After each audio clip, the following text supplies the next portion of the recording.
Hi everyone. So I am so excited to be doing this video today. It's kind of a big video for me. If you didn't see my announcement or saw that I actually changed my channel name to the Impulsive Panner, I think it's very appropriate for what I recently did. And I'm going to show you guys kind of how I decided that I would change my channel name. Basically, I'm calling it the Impulsive Panner now because in the past week I basically I'm counting in front of me, 7-ish items. I don't know. It's just a lot, like lip products, face eye palettes, and I feel like it was just like kind of all impulsive, like not impulsive in a bad way, but just in that's just kind of how I move through my makeup collection is I try not to be impulsive in buying, even though I still sometimes am, but in terms like kind of using up some of the things and being creative in that way, I really love the creative process. So I wanted my channel name to be a little bit more appropriate to that. And I've kind of been thinking about like how should I name my channel for a long time and how to describe it properly, rather than it just being my name, which is nice, but I would love for my legacy, if I can have one here, to be one that's creative, a little bit impulsive, and just doing my best to showcase kind of what ideas I have and hopefully inspire you to at least think about it as a possibility that this is what I did to my collection. I know it's not for everybody, but I I can be impulsive with my collection. So let's dive in. So let's start with some of the face things that I um, recently frankened. So the first thing here would be a blush. Oh man, I wish I brought out some of the other things that went in it. But basically I created a loose blush in one of these loose powder compacts. And I realized that I really wasn't using a lot of my powder blushes. I'm just not drawn to them. So I was like, since I'm drawn to my loose face powder, maybe if I make it in a loose format, I'll try this. So I think there's a bit of a face powder in here. There is, I think, two loose blushes. One of the blushes came from like a graveyard. Like I don't think I've even shown that face palette, like ever. And like yeah, face powder and then loose powder and a few blushes, maybe a little bit of a highlighter too in here. And the shade came out really nice. Let me see if I can swatch it for you guys. It'll be weird to swatch it from this kind of powder compact, but it's a little bit on there. With my lighting, no, it's not gonna cut it. Maybe if I just do it straight from the puff. Yeah, it's like really, really subtle. And I do hope to use this more of like a blush topper. So I was actually trying to make it more sheer and more kind of light in that way. That way it's like when I top off my makeup, or I always say top off, when I refresh my makeup, that I can just pop a little bit of this on and it's not like too overwhelming or that I need to blend it out a ton. So I think it's a pretty nice shade. As you can see, there's like a barely like there type of blush. And sometimes I'm okay with that. All right, and the next two are face palettes, and I basically franken these together in some way. So I'm officially going to be not retiring, but I won't be pulling this palette out. I'm officially retiring it from my Pandos face palettes. Maybe not officially, but like you won't be seeing it as often in the next few months. And this is what it looks like now. Looks crazy. There wasn't pan in this just a few days ago when I showed it to you. There's a lot more pan in here too, and I'll show you where those ended up. I promise I didn't get rid of it. It just ended up elsewhere in my frankening adventures. But basically, this is where I'm gonna leave it for now. For this one, this is a Franken pan, not an organic one, of course. This shade is like way too dark for me on a day-to-day basis, like to control properly. So I ended up frankening it with my contour topper that I've been using in my Hula Duo here. And as you can see, it's kind of splotchy, and I kind of like it like that. I feel like that's like a new vibe, or like sometimes you see in eyeshadows that look kind of, I can't say splotchy, patchy. I don't know how to, speckled. And for me, it's actually really easy to do as when you franken it together. You just don't have to mix it as much. So I almost find like a lazy way of pressing shadows together. Basically, I like crumbled up what was in here and then added almost like a 1-to-1 ratio between like this and what was in here, and it created this kind of speckled look. As you can see, there's already a slight pan in there. I think I'm not very good at compacting it together. Actually, there's 2 little spots of pan. So it's just looser in general. Actually, I see little other specks in there too. So it's just not as compact, and when I dip my brush in, it does become a little loose. So which I'm not super mad about, but I just have to be careful with.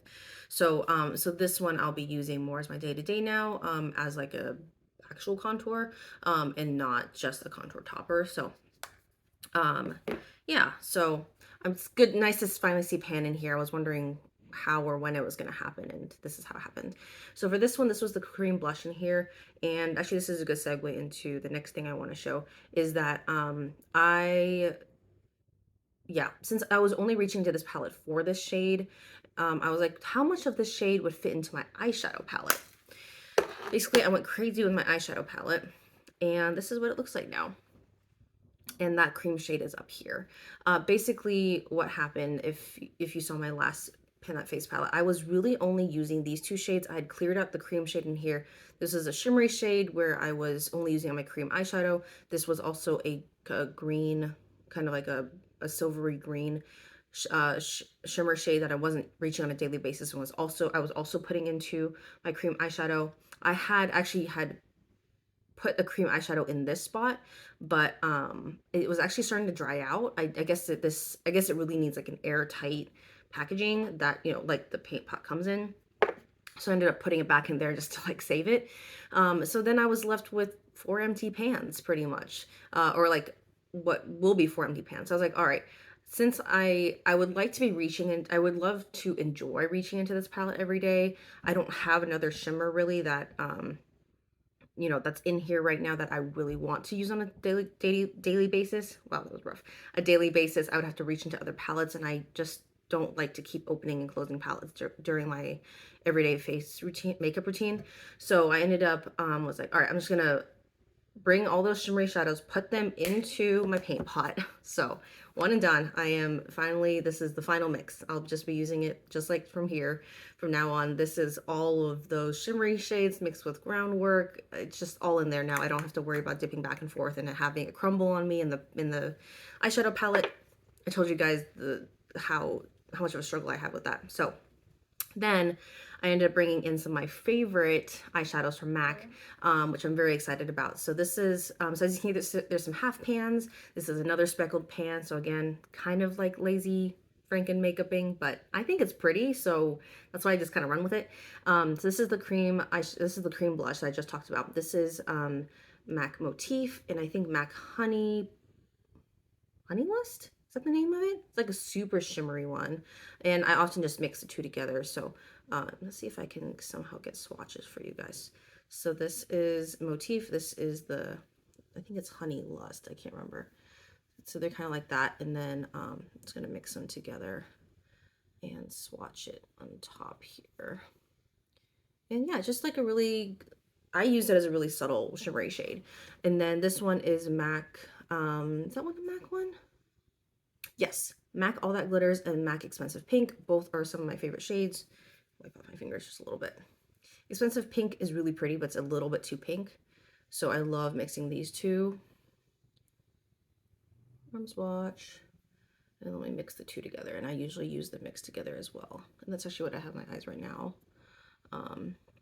So again, really pretty. And then I think the mix in here might be like MAC Omega and just like one other kind of like light brown shade I had lying around. So that's mixed in there now kind of as like it's not super dark at all, but it is a little bit of a kind of a contour type shade. So I can use it kind of to buff out the outer corners of my eyes. I find that really nice. It's not too dark. And then I still dip into these two for my eyebrows and for like darker outer corner stuff. So anyways, that's kind of what's happening here. And I'm really happy with this right now. Like the pans are definitely more shallow than, you know, a full one. Like you can tell here, these are flush because I barely touched that edge. And then these have a lot of pans showing on the edge. So these are going to show, yeah, those are probably going to like hit pan much faster, because part of it, this was kind of experimental, so I wasn't really sure how it was going to turn out, what it was going to look like, if I would like it. So I didn't want to like commit to a full pan. And also, fun fact, I was like, how am I going to, I don't have like a ton of like eyeshadow pressing tools. I just kind of wing it. And I was like, how do I get these sharp corners? Because I've always only worked with like, did some square pans before, but mostly just circle ones. So I've been able to find like caps and things like that to fit in. I was like, I don't have anything that's this like has this square edge. But I was like, oh, I actually do. It's the cap of my Rare Beauty lip gloss. It literally perfectly fits inside there, if you can tell. I hope I don't like gouge it. But like, especially when I have a tissue paper on top, it like perfectly fits in and presses it in. It was amazing. So MVP tool is my Rare Beauty lip gloss. I knew it was more than just a lip gloss.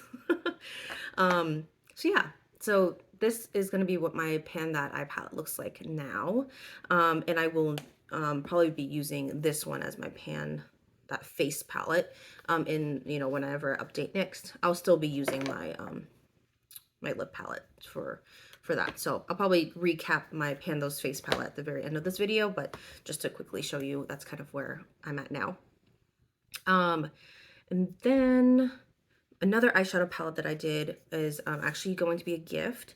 And that's kind of what really sparked this. And she is a good friend of mine. She also really enjoys makeup, and I've been keep telling her about like my Franken adventures, and I was like, I really want to make something for her. So it's her birthday coming up, and this is what I made for her.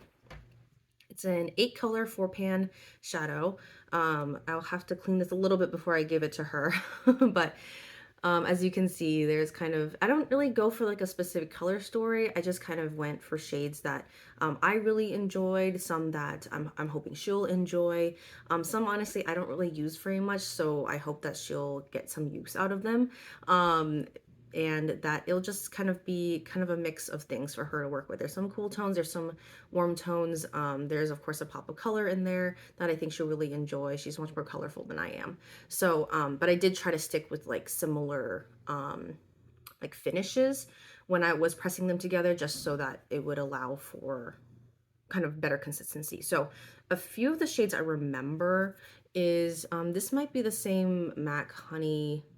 I keep on wanting to say it's Honey Lust, but that doesn't sound right to me for some reason. But yeah, it's that shade again. And then this is a teal, like almost glittery shade from them. I don't know the name of it off the top of my head. These two I think are from a different palette. So I don't, actually this one is from a Laura Mercier palette, I think. Which they don't make palettes anymore, so that tells you a little bit of how old it was, but I did sanitize it before I popped it in there. And then this is a black from a different palette I wasn't using. This is MAC Satin Taupe MAC Motif. They seem kind of like weird color combinations, but I'm hoping that she'll figure out kind of if it goes well together or just to use it split pan. And then I think there's MAC Omega and then another kind of light brown shade that's in there too. So, and that one you can barely see difference, but one side is a little bit cooler. I think that's MAC Omega, and then one side a little bit warmer, and that's the other shade that I had. So, so yeah, I'm really, really surprised with how this turned out too. It turned out really, really well. I actually used the dry pressing technique for all of these eyeshadows. So, so I don't know if they're gonna fall apart or not. I feel like there's always just a risk you take when you press your own eyeshadows. So I'll definitely, when I gift it to her, I'll make sure to have a tissue on top, and I just dropped it. And they're still okay, so that says something. So that, yeah, just so that it's protected that way. And the MVP for this dry pressing was actually the cap of my Paula's Choice sunscreen. It wasn't a perfect fit, but I think with a little bit of manipulation, I was able to get it pretty flat. So I am looking forward to see how she'll respond. Along with that, I also frankened a lipstick for her. I sanitized one of my lipstick tubes. This is a gold one I just got off of Etsy, I think. Very similar to the Hourglass, the same design as an Hourglass one. I think it's called like a cigarette tube or something like that. That's kind of but slim lipstick, and I chose to make kind of a reddish color for her. Oh, let's see what will focus. I will not swatch this since it is her lipstick, and I don't have a similar one in my own collection, but this is kind of a mix of different things too that that I wasn't using, and I sanitized it before I put it in here too as well. So, so yeah, very excited for her to try this out, and I hope that she'll enjoy these two. All right, I think the last thing that I frankened is a very simple one, and it is putting my K-Skin lip gloss into the Rare Beauty Rare Beauty lip oil tube, because I don't like actually the squeezy tube applicators, I'm realizing. So especially for my purse, it's not very easy to use on the go, so I wanted to actually put it in here.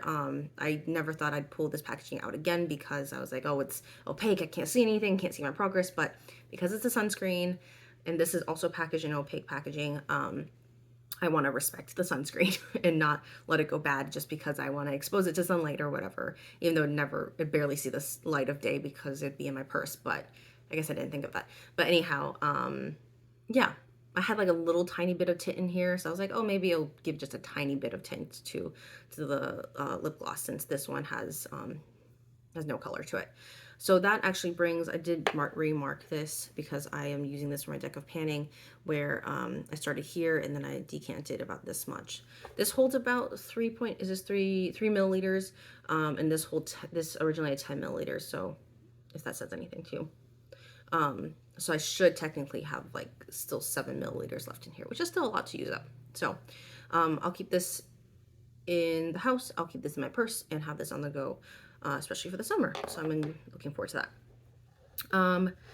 So that is my Franken adventures lately. I am very proud of it. How many things did I change up? I'm gonna count real quick.